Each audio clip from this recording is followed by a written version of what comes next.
Hello, Hearts of Oak, and thank you for joining us for another interview coming up with Michele Bachmann. And we really had a fantastic conversation. Obviously, Michele Bachmann. I think the first time I came across her was when she was running in 2011. She served in Congress for 8 years, but she ran in that race for the Republican presidential candidate in 2011. So we talk about that, her background in politics, how she got involved, and then we move on to her current role in Regent University, and that is a Dean of the Robertson School of Government. We talk about the university. It is a university with a Christian ethos, biblical foundation, and the difficulty of having that, I guess, in the current crazy woke progressive environment, with a administration in the White House that is intent on destroying anything which speaks truth. So we talk about that and what her goals are, her passions within the school, what they want to achieve. So I know you will enjoy listening to Michele as much as I enjoyed speaking with her. And hello, Hearts of Oak. Thank you for joining us once again. And today it is an honor to talk to a former member of Congress and current Dean of the Robertson School of Government at Regent University over in Virginia. And that is Michele Bachmann. Michele, thank you for your time today. Peter, thank you so much. It's truly an honor for me to speak with you today. I appreciate it. Not at all. It's great to have, and I had the privilege of meeting you just for a short time there at that conference in Miami. So I appreciate you coming on. And I want to speak to you obviously about education, which I know is an issue dear to your heart, and the Robertson School of Government. But before I get into that, can I just touch on your political background, and then we'll move into the education and what is happening there in Regent University. I mean, you've been politically active for a long time. I think I read you were involved in the Reagan campaign in 1980. Maybe I could just ask you what first got you involved in politics? Well, to be active, I was involved in the sense of trying to find a candidate that I liked and that I supported. And I did that in a fairly passive way, you might say.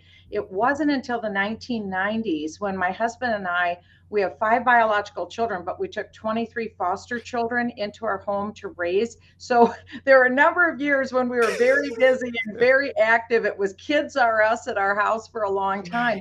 And our biological children were very little. Our foster children were older.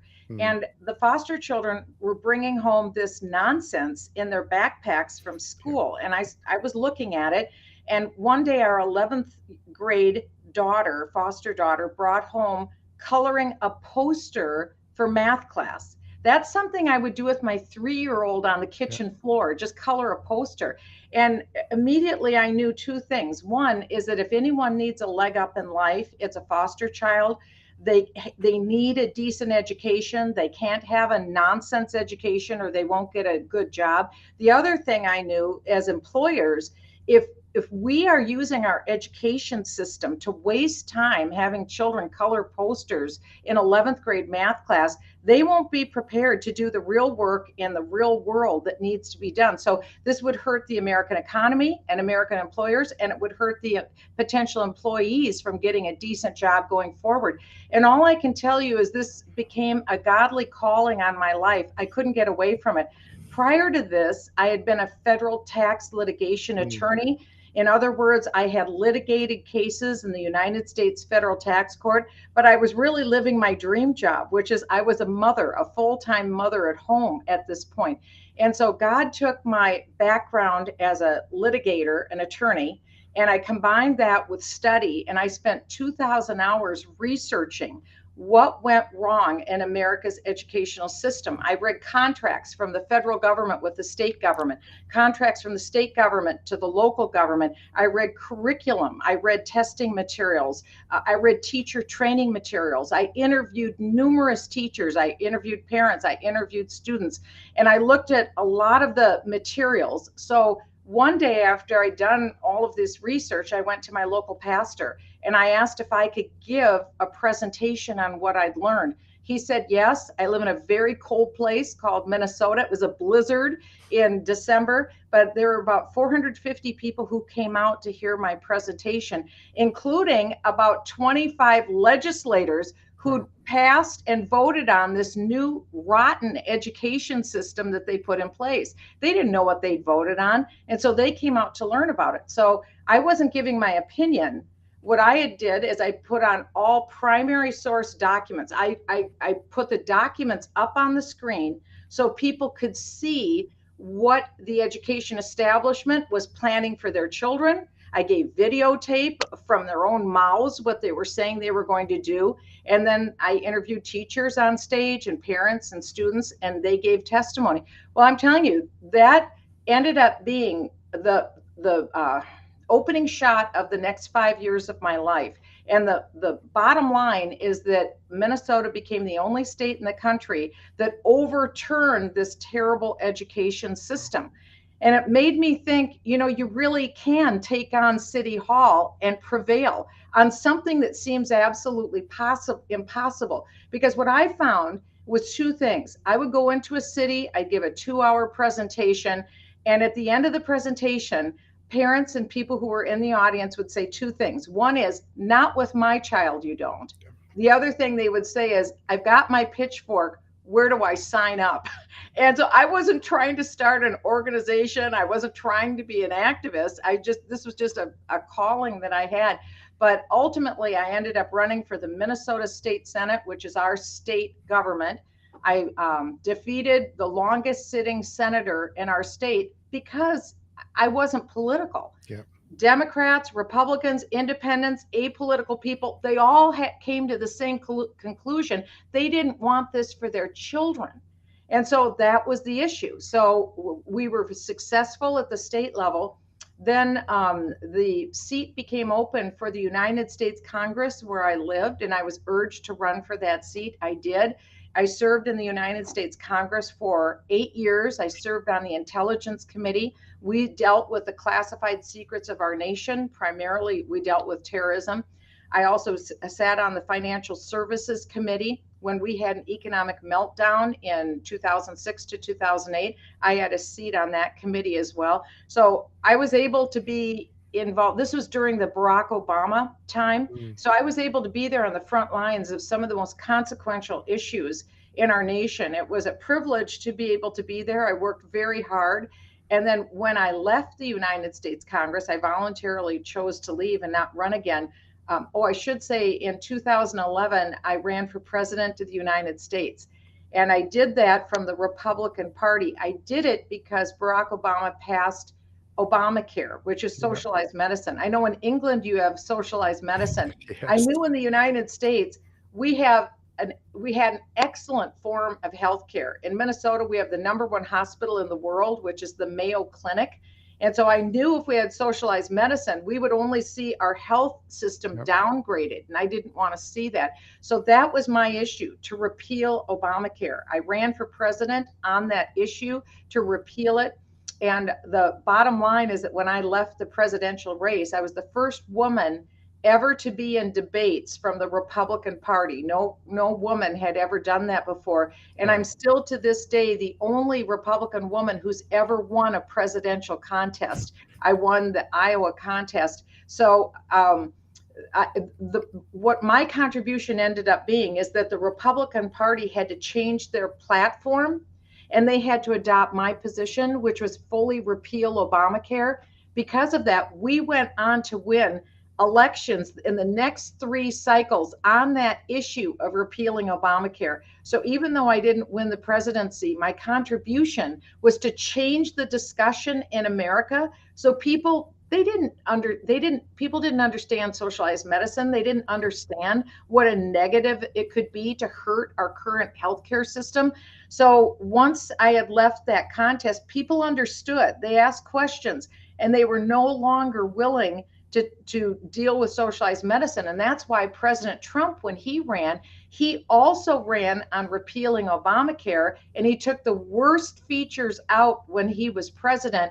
and really saved our healthcare system in the United States. So that's a little bit about my political background. When I left Congress, I went to work at the UN, not as an official from the United States government. I really went as a ministry there to minister to the ambassadors. And then also since then, I've been a speaker all over the world. I'm the co-chair of the Jerusalem Prayer Breakfast. I serve on boards of directors. And now I am the dean of the university at Regent University. I'm the dean of the Graduate School of Government.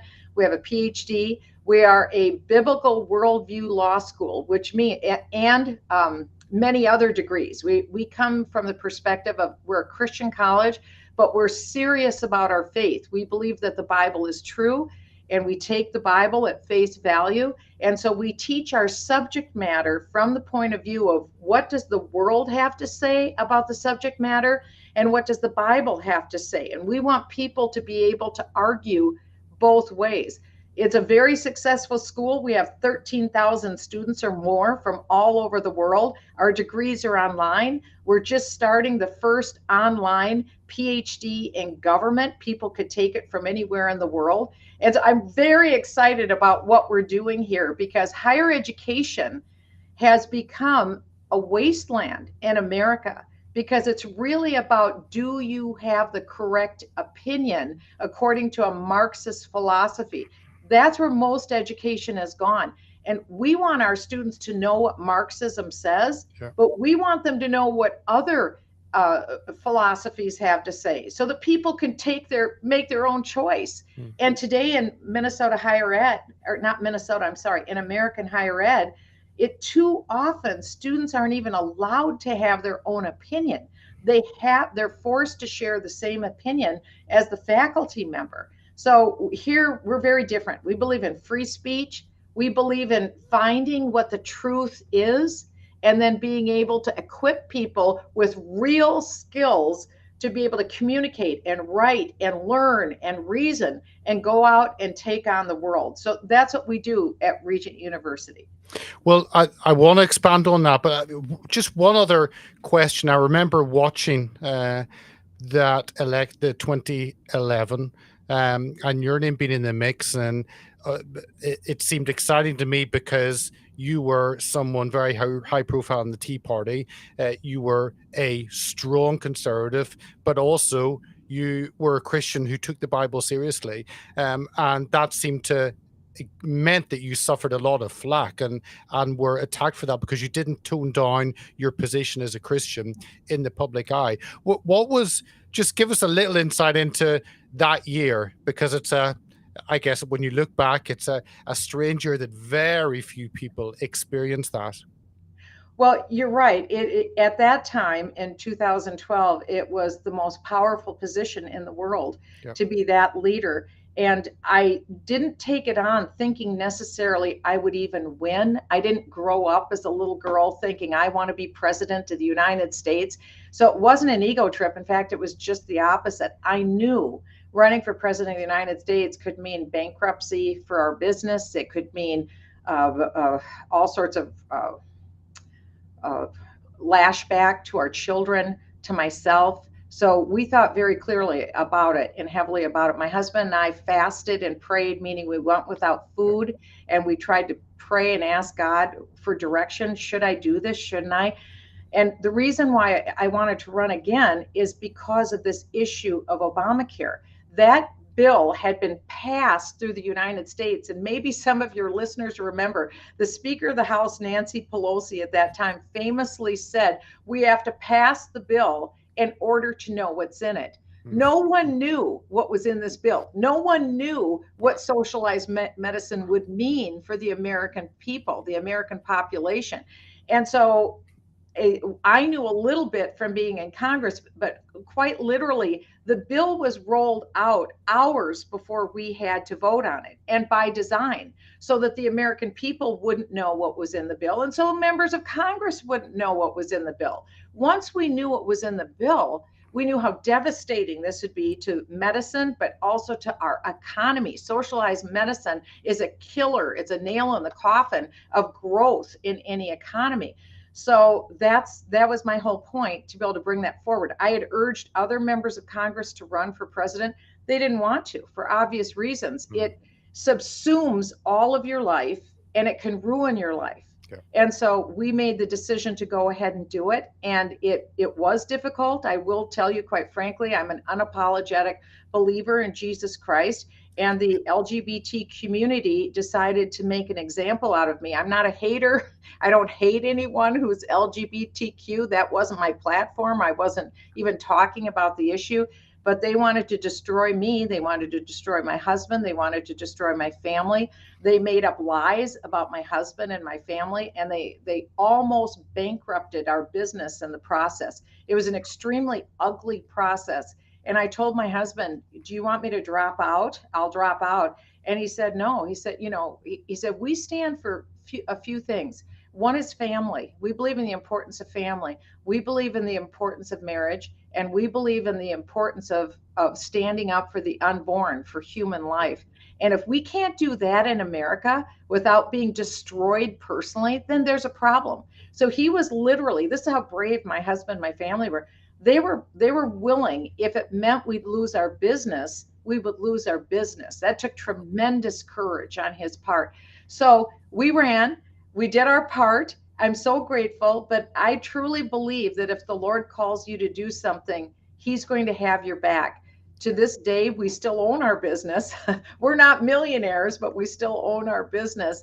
And our family survived. We're happy. And so we did what it was that I felt God was calling us to do. And to me, that's success. If we can do what God calls us to do, that's enough. Now, you're very involved now in higher education there at Regent University, but you touched on some of the other issues which are pervading the education system. The abortion lobby are very aggressive and very powerful, not only countrywide, but in the education system. And also, you mentioned the LGBT lobby, which we face exactly the same situation here in the UK as you face in the US, and all that fits under that cultural Marxism. How do you view, because that, I guess, higher education is further along, where what that is doing is, I guess, causing chaos in the education system, kind of the high school level. It is. You're right about that, Peter. There is tremendous chaos. In the United States of America, many people may not realize that literally overnight, without any vote, without any parental involvement, our K-12, meaning little 5-year-olds, and even the preschool 0 to 5, has changed overnight. And the cultural Marxists have taken over the public schools and preschool education. So now we have the worst scores we've ever seen in the history of the United States. We have fewer than half of the population of school children able to read at grade level or able to perform at math at grade level. This is a disgrace and a humiliation. The United States spends more money per pupil than any other nation on earth. In many occasions, $18,000 a year or more is spent on every student and every classroom, with the worst outcomes. So just think of that. We spend the most and we get the worst. Wow. What a deal. We should close the doors on American public education. Instead, we're doubling down on it.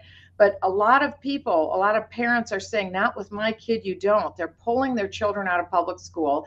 Instead, they're homeschooling their children. They're putting their children in private schools, because the number one agenda for the public schools today is to push the transgender issue. In about 5 minutes, this became the number one issue in the United States. You would think 99.99% of children in America want to change their sex from male to female or female to male or some other variant in between. This is the number one issue. So educators who have completely failed in teaching the basics of what they need to are now advocates for an agenda. And part of that agenda is to ensure that the parents have no say in this process. So the schools are pushing this agenda on children, telling them, you really aren't a boy, you really aren't a girl, you need to choose. And they're pushing the physical mutilation of children's bodies. This is no more than child abuse that's happening.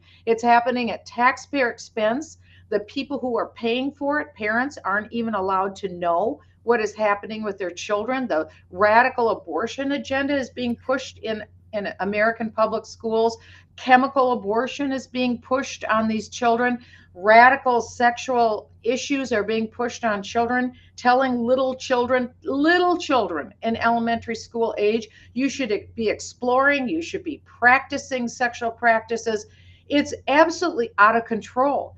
I don't know how any parent, if they have any knowledge of what's going on in American public school classrooms, can even have their child responsibly in a public school classroom anymore. It is a shame for me to even relate to you what's going on in American public schools. And it looks to me, if you went 50,000 feet up and looked at American public schools, you would have to say that an enemy of the United States came up with a plan to take down the United States. And this is how they're doing it through the K-12 classroom. That would be my answer if I had to answer why is this happening. And I think that this will lead to the destruction of the United States, absent a miracle from God. But this is where we're at right now. So that consequence of what's happening at the K-12 level is now coming to our universities. So it isn't that before it was universities that were radicalizing America's youth. Now they're radicalized before they get to the university level. And so where will we be? The ideology of the United States, which was based on freedom, free market principles, that ideology is being kicked out of the American school classroom and the American university. And so should we be shocked if the new employees showing up into corporations are Marxists, avowed Marxists, and want to bring down their corporations? This is I hate to even bring this devastating news. I think most people around the world could never believe that the United States would be so foolish when for the last 100 years we've had a living laboratory of Marxism. Look no further than communist China or Russia or Venezuela or Cuba or our own backyard with Venezuela and Argentina. Marxism is everywhere. It's a complete failure that leads to the highest levels of human misery. And yet, what are we doing here under the Democrat Party? The Democrat Party in America has completely given itself over to advancing cultural Marxism. And in Washington, D.C., literally every lever of power is held by the Democrats in this nation, led by Joe Biden, the president, who actually isn't calling the shots. He's not capable of making the decisions. Whoever is manipulating him is. But it's one simple agenda. And the agenda is to bring down the United States of America and to completely eradicate the United States as the rest of the world once knew us. Well, I could talk about that issue for an hour, but I won't. Regent University, it's a Christian background. I think Pat Robertson started CBN, so you've got biblical foundation for everything it does. How does a kind of entity, university like Regent University, fit into that confusion which our children are currently facing? Well, I will tell you, it is a positive alternative that a lot of students and parents are seeing is actually good for the society and good for their kids. Because at the end of the day, people want to be able to get a job. And in order to get a job, you have to know something. And we have very high academic standards. That's one thing that we're known for. We have very high quality education, but we're also very open and friendly and non-apologetic, that we also teach from a biblical perspective. What does the Bible have to say about this particular area of study and knowledge? We don't mandate that anyone has to be a Christian to come here, or that even when you graduate that you have to become a Christian. We don't discriminate against anyone, whatever their faith or no faith at all is. They're allowed to come here, but we're also unapologetic the perspective that we teach from. We want people to understand all philosophies of life and then make a decision on their own. You know, it's interesting. Here in the United States, there's been a demographic downturn. What do I mean by that? the number of people who are in college age is lower than it was before. Why? Because people are having fewer children. So there's fewer people to go to the university. So a lot of universities are hurting. They're losing. From my home state of Minnesota, some of the University of Minnesota has extension campuses. One has a 44% reduction in enrollees because people don't want to go to the university. Another one has a 24% reduction in the number of people going. Because why? People are saying, why do I want to pay to become a Marxist? Why do I want to pay so that I have to spout back to a professor what the professor already thinks, or else I'm flunked out of a class? So those schools aren't growing. I'm happy to say here at Regent University, we are enjoying healthy growth. Not only have we not reduced our number of students, we're growing in students. Why? We're a very happy place, a very happy campus. We're the safest campus in the state of Virginia, one of the safest campuses in the United States.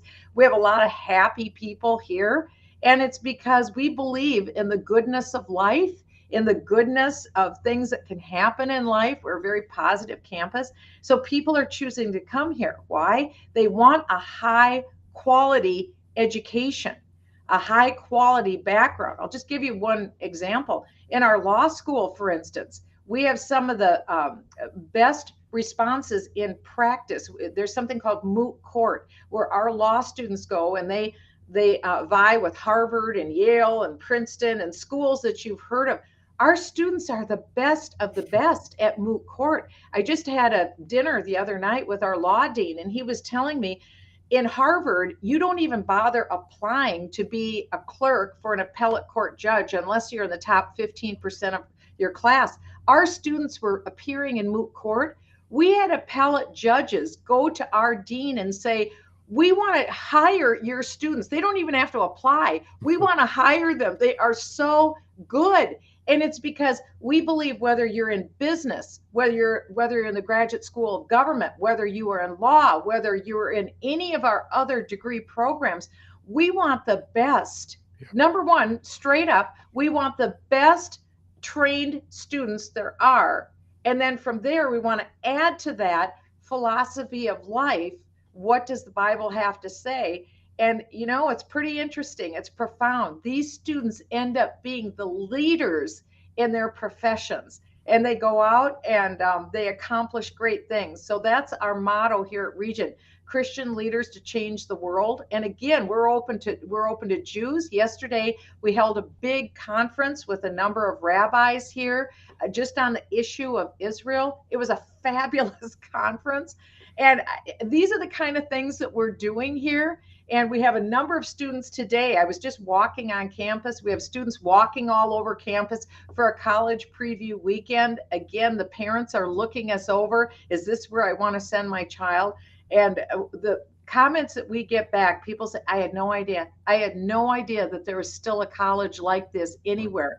My student will get a high quality education. They'll get love. They'll get support. They'll get all of the tutorial training they need. But they're also going to be in an environment where the Bible isn't disrespected. And I think that in today's world, one of the biggest issues is free speech. Yeah. And you don't find that on college campuses, free speech. But you do find it here. We want to find the truth. And I'll give you an example. I first came here after the 2020 presidential race. And I had been involved in that presidential race behind the scenes. After that election, there were a lot of questions about whether or not there were shenanigans in the electoral process. Was it a stolen election? No campus would cover the issue of whether an election integrity, whether or not there were shenanigans. Regent University was the only campus in America that took this issue on. We held an election integrity conference. We had it for about 7-8 hours. You can still find it at regent.edu. You go to regent.edu/election integrity. You can watch the whole conference there. We had millions of minutes of people tuning in to watch this conference because nobody would talk about it. If you talked about it, Facebook would throw you off, Twitter would throw you off. People were losing their jobs if they even questioned whether the election was legitimate. Regent University, when Harvard wouldn't hold a forum on election integrity, Regent University did. They had my back. I brought in experts in the field.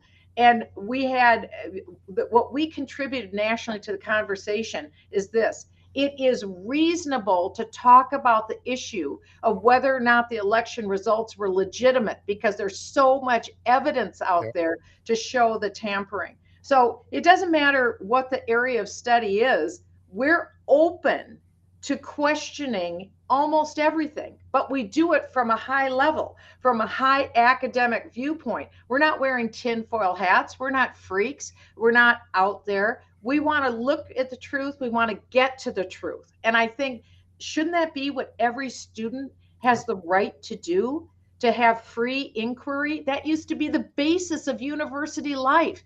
And it's still alive. It's still well alive and well here on the university campus at Regent University. It's REGENT, regent.edu. And like I said, we have a brand new PhD program that's online. Anyone in the world can access it in government, but we have online PhDs in everything, in business. We have our law degree. We have graduate studies in nursing. We have PhDs in psychology. We have if you think of the area of study, we've got it. So we're very proud of what we're doing.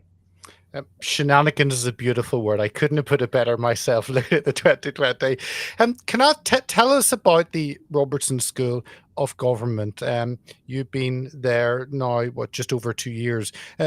What is the ethos behind it? What do you want to do there? Tell us more about it. Well, the ethos behind it, quite simply, is Pat Robertson, who some people may know him. He was the daily anchor of the show called The 700 Club on the Christian Broadcasting Network. The Christian Broadcasting Network has been around for well over 60 years. They're the first Christian national and international broadcasting station. The Lord spoke to Pat Robertson to start a university. So he started what is now Regent University. And his father was a U.S. Senator from the state of Virginia. And Pat Robertson was a graduate of Yale Law School himself. He was an attorney on Wall Street, and he gave his life to the Lord, and God called him to become a pastor. He left his Wall Street legal life, and he became a pastor and a minister to the poor.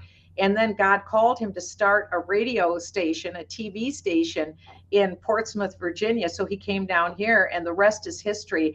More people have come to the Lord through the Christian Broadcasting Network than probably any other organization on earth, because they launched the first satellite that brought the gospel of Jesus Christ around the world 24/7. They launched that in 1979. Just last year, over 500,000 people made commitments to the Lord because of the gospel going forth just in 1 year. So it's phenomenal. And this is people in Iran, Iraq, all over the world that are watching this.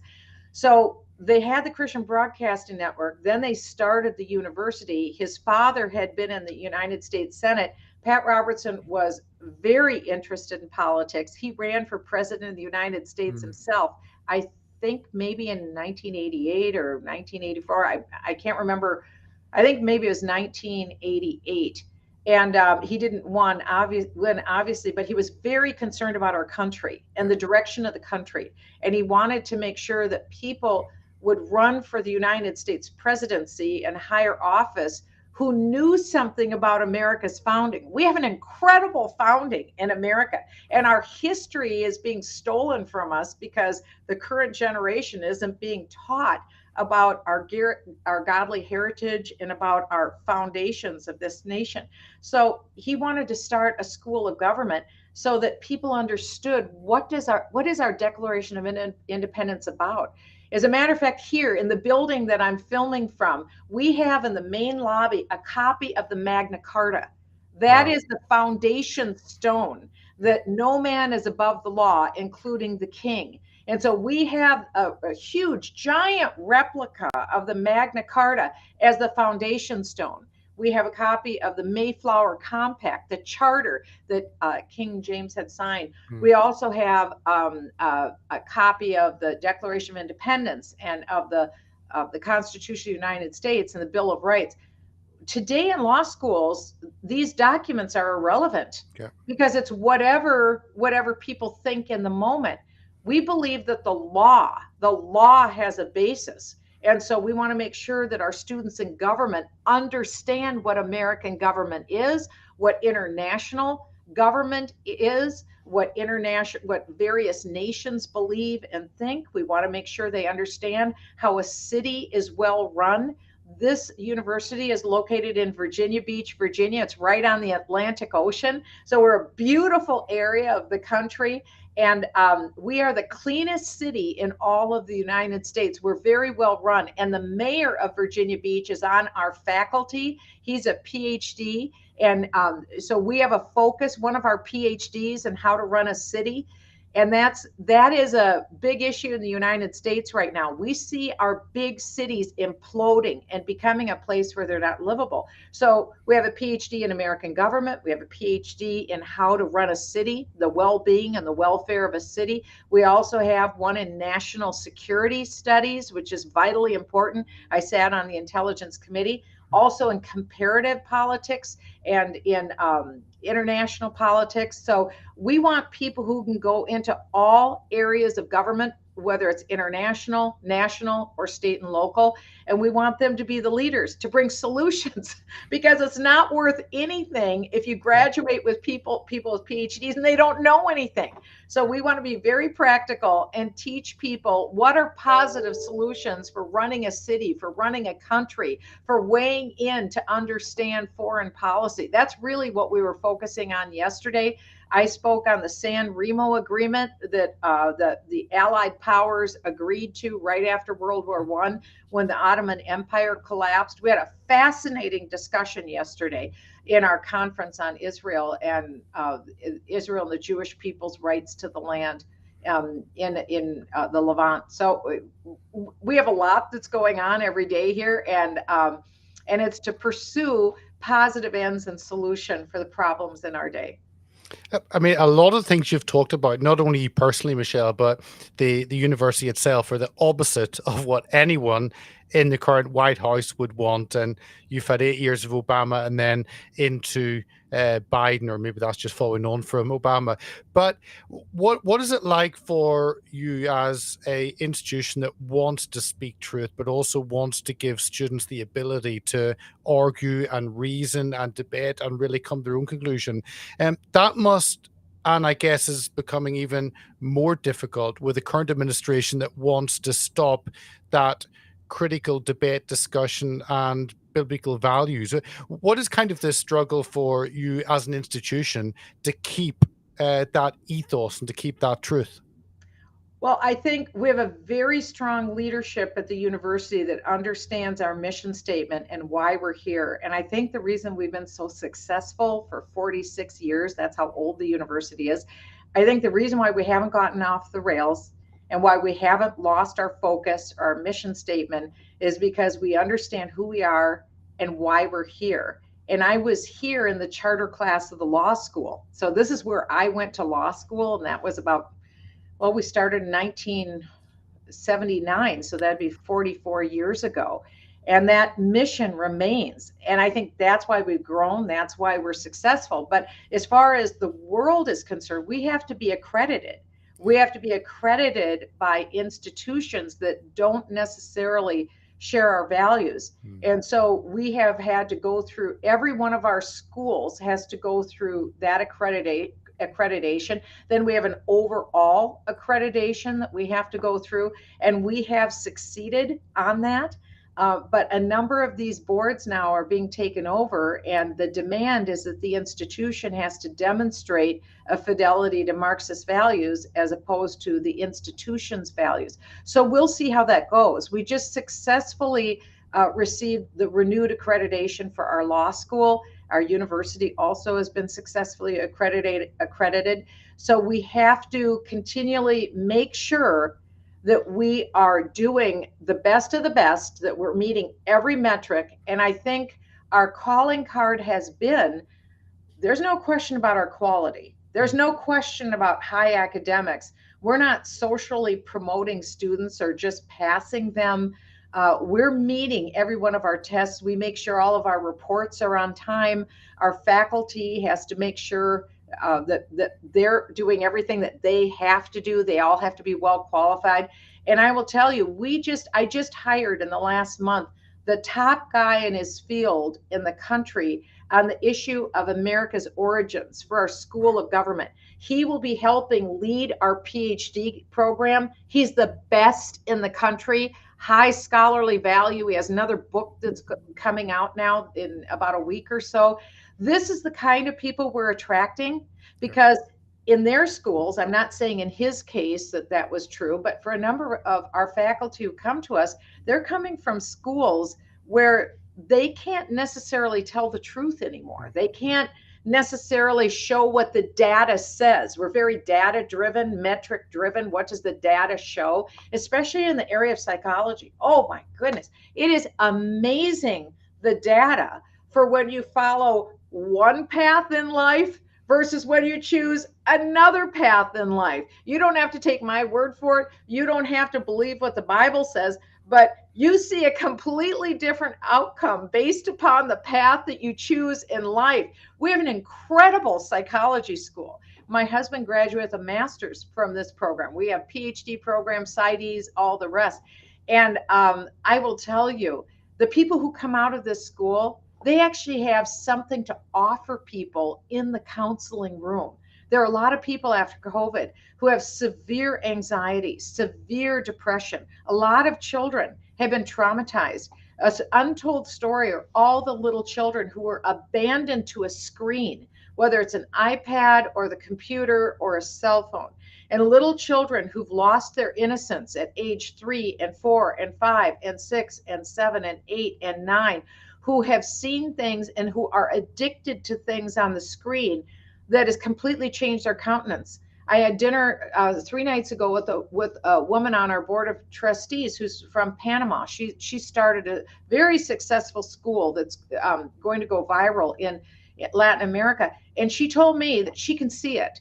The children during COVID who got addicted to the screens and to the negative inputs on screens, and what that's done to the children. She told me about a beautiful young girl who was so full of life, and she became addicted to negative, violent sexual imagery on screens during COVID. And the girl acted out in such a terrible way that she couldn't even function in the school, and she was bringing other students down. So you see the problems that have come to not just America, but to the world from these horrible decisions that were made during COVID, terrible decisions on masking, on forced vaccination, on forced lockdowns, the isolation. Some of these people will, for the rest of their lives, have problems that they have to deal with, let alone nearly actually bankrupting the United States and other nations of the world, and leading potentially to a global depression and a global breakdown in banking. We're dealing with that in the United States right now. So are there solutions to these problems? Some of these problems seem beyond man to provide solutions for. I don't believe that. I believe that, number one, if you cry out to God and ask him for deliverance, he's so loving and so faithful, he will make a way of escape.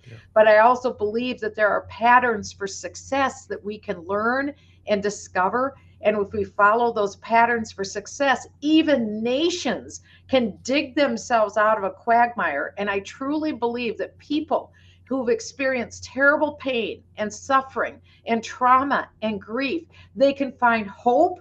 They can find another side. They can receive healing. They can find forgiveness, and they can be released from their own unforgiveness in their heart that holds them back from moving forward and finding joy in their life. Trauma is everywhere today, but we can be healed and we can be released from trauma And that's what we want to do. We want to create those helpers, those people in the space in whatever nation people are in, to help them be released from trauma and to find a new way forward. There's always a new day. There's always a new hope. And that's what we're about here at Regent University and at the Christian Broadcasting Network. Michele, that's a perfect place to finish, I think, an uplifting message of hope. Thank you for coming along and sharing not only what you're doing there in the university, but to share your passion, enthusiasm for education. Thank you so much. Thank you, Peter. This has been a great privilege for me to be with you, and God bless your show.